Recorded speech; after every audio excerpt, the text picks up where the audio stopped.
राणा साहब, सबसे पहले बात ये पंजाब के टैक्स फ्री बजट के क्लेम के हवाले से कैसा देखते हैं इसे? बिस्मिल्लाहिर्रहमानिर्रहीम, अस्सलातु वस्सलामु अलैका या सय्यदी या रसूल अल्लाह, अस्सलातु वस्सलामु अलैका या सय्यदी या हबीब अल्लाह। चूँकि शायद आपने बजट की कापियाँ सारी नहीं देखी, मैं बजट की कॉपी सारी पढ़ के भी आया। पहली बात है कि वो टैक्स जो आम एक दुकानदार पे लगना था, वो टैक्स जो एक प्रॉपर्टी डीलर पे लगना था, वो टैक्स जो अशिया खुर्दो नौश वालों पे लगना था, वो टैक्स जो मसनूआत पे लगना था, जब वो टैक्स ही एक दिन पहले लग गया है यासर साहब, तो अब पंजाब ने कौन सा ऐसा टैक्स लगाना था जो बाकी रह गया था? या पंजाब के पास कौन सी ऐसी चीज़ थी कि जिस पर टैक्स नहीं और लगना? प्रॉपर्टी पंजाब में यही है ना जी। ज़राअत, उसके हवाले से आपने सुन लिया, कारोबार, बिजनेस, हर चीज़ पे तो टैक्स लग चुका है।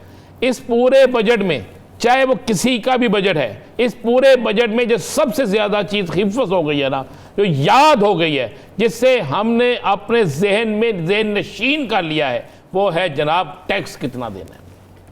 हमने टैक्स कितना देना है, कब कब देना है, और कितना हमारा, हम टैक्स नहीं दे रहे बल्कि हमारे खून के वो कतरे जो हमारे जिस्म में बाकी रह गए थे ना, वो एक एक करके निकालने हैं, वो एक एक करके निकालने हैं। आप अंदाज़ा लगाएं, मेरी आज एक ना बहुत बड़े प्रॉपर्टी ओनर से बात हो रही थी। मैंने कहा सुनाएं आप बजट पे क्या कहते हैं? उसने कहा बजट पे हम सिर्फ इतना ही कहते हैं कि अब लोग ओपन फाइल्स पे कारोबार करेंगे, जो हुकूमत को चंद पैसे जाते थे वो भी जाना बंद हो जाएंगे, इसलिए कि हमारे कारोबार का तो बेरख रख कर दिया। प्रॉपर्टी के कारोबार से सैकड़ों कारोबार जुड़े होते हैं, सैकड़ों कारोबार जी जी खत्म हो गया।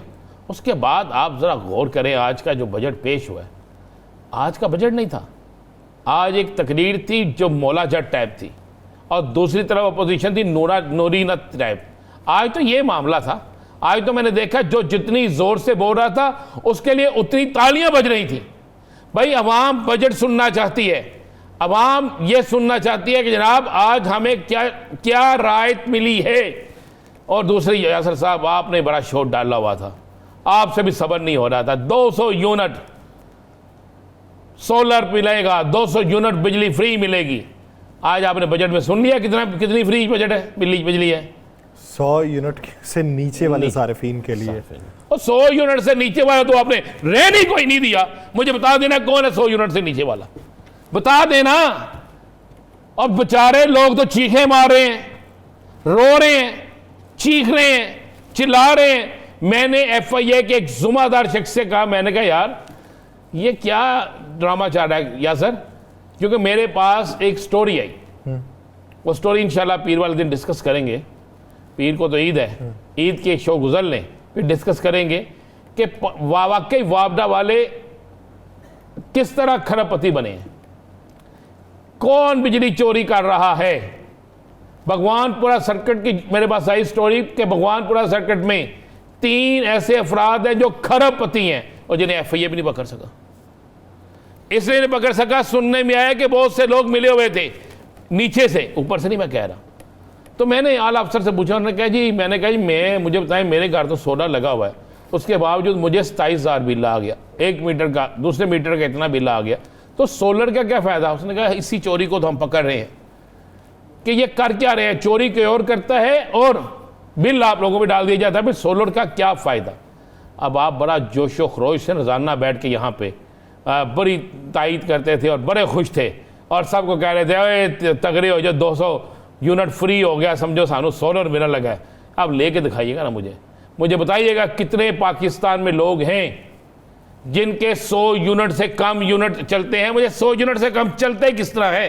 ये चलने ही नहीं देते, ये चलने ही नहीं देते। और किसी की चोरी हम पे डाल देंगे, किसी और ने बिजली चोरी की है। मैं तो आपको कह रहा हूं, ये भगवानपुरा सर्किट, ये शादरा सर्किट, ये सारे जितने जहां पे मिल्स लगी हुई हैं, एक दफा खुदा की कसम जाके चेक कर लें, आपको नजर आ जाएगा कि कहां कहां पे चोरी हो रही है, किस तरीके से बिजली चोरी हो रही है। और उसका बिल किसने देना पता है? आपने देना है, मैंने देना है, इन्होंने देना है, हर दूसरे बंदे ने देना है। तो टैक्स टैक्स टैक्स, कोई टैक्स, हमने टैक्स फ्री दे दिया, ठीक है जी टैक्स फ्री हो गया। आज के बाद इसका मतलब है पंजाब का कोई भी ताजर जो है टैक्स नहीं देगा, पंजाब में रहने वाला ट्रांसपोर्टर टैक्स नहीं देगा, पंजाब में रहने वाला दुकानदार टैक्स नहीं देगा, पंजाब में रहने वाला सरकारी मुलाजम टैक्स नहीं देगा। इसका मतलब पंजाब के सरकारी मुलाजम की इस तनख्वाह से टैक्स नहीं कटेगा यासर साहब, यही है ना। फिर अगर टैक्स फ्री बजट है तो नहीं कटना चाहिए, और अगर मैं भी पंजाब में रहता हूं, आप भी पंजाब में रहते हैं, फिर तो हमारी तनख्वाह में से हम बेशक हम प्राइवेट मुलाजिम हैं, नहीं कटना चाहिए। लेकिन क्यों किसको हम पागल बना रहे हैं, किसको हम ये सब कुछ बता रहे हैं। यहां कहा गया जी किसानों को हम वो दे रहे हैं कि किसान पूरी उम्र दुआ देंगे। ज़रा गौर कीजिएगा, मुझे ये 2-4 दिन गुजरने दें, फिर आप मुझे बताइएगा किसने किसको क्या दिया। ये गौर कीजिएगा, फिर आपको लग पता जाएगा कि हो क्या रहा है। ये सिर्फ अल्फाज का गोलंदा है और कुछ नहीं है। ये सिर्फ आवाम को एक बेवकूफ़ बनाने की एक प्लानिंग थी, जिसमें वो कामयाब हो गए। कितनी देर बनाएंगे, लेकिन आवाम को जूं दिन गुजरेगा तो पता चलता जाएगा कि हमारे साथ हुआ क्या है, हमारे साथ बीती क्या है। ओवरसीज पाकिस्तानी हो, पाकिस्तान में रहने वाला हो, कोई भी हो, उसे लग पता जाएगा। ये जो हम कहते थे ना, आप जैसे मेरे जैसे लोग मियाँ दे नारे वजनगे, हुण सानू भी छित्तर वजनगे, महंगाई दे, टैक्सां दे, ये होगा। बिल्कुल मैं आपको बता रहा हूं, क्योंकि आप मुझे एक शख्स तो बता दें, इस पाकिस्तान की इकॉनमी में बात करने वाला एक शख्स बता दें जो ये कह रहा हो कि जनाब आवाम को टैक्सों का सैलाब आवाम पे नहीं आएगा। आगे से एक बात कह दी जाती है, वक्त की जरूरत है, और जरूरत सारी हमारे लिए है। ये जो बड़े सरमायादार हैं, ये बड़े सियासतदान हैं, बड़े हुक्मरान हैं, जिनकी दुबई के अंदर जायदादें हैं, जिनकी दीगर मुमालिक में जायदादें हैं, उन पर कोई नहीं है, उनसे कोई पूछने वाला नहीं है। उनसे भी पूछे ना, उनसे भी लेना, चेक करें ना कितनी गाड़ियां महंगी चल रही हैं, चेक करें किसका बेटा किस स्कूल में पढ़ रहा है, उसकी फीस कितनी है, चेक करें जाके जरा कि जनाब एक रेस्टोरेंट में खाना खाने जाने वाले लोग कौन हैं। जहां पे आप एक रसीद लेते हैं ना, आप जरा उनकी तस्वीर भी लेनी शुरू कर दें, जरा चेक करें किसकी गाड़ी कहां पे होती है, चेक करें सैरगाहों पे तफरी करने छुट्टियों में कौन जा रहा है, किसको कितना बजट, कितने फंड्स किसके पास हैं, किसको क्या मिल रहा है क्या नहीं मिल रहा, कौन कहां से क्या कमा रहा है, और आप निकाल किससे रहे हैं, आम आदमी से। ये तनख्वाहदार तबके की तो ईद से पहले होगी कुर्बानी।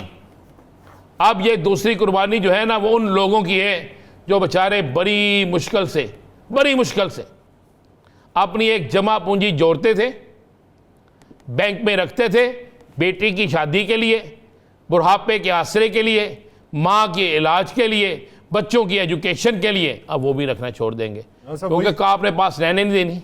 वही 2013 में PMLN की हुकूमत आई तो उन्होंने पाकिस्तान पीपल्स पार्टी पर डाल दिया कि ये लोग खा गए, मुश्किल दौर से गुजरना है, ये आप कुर्बानी देना पड़े।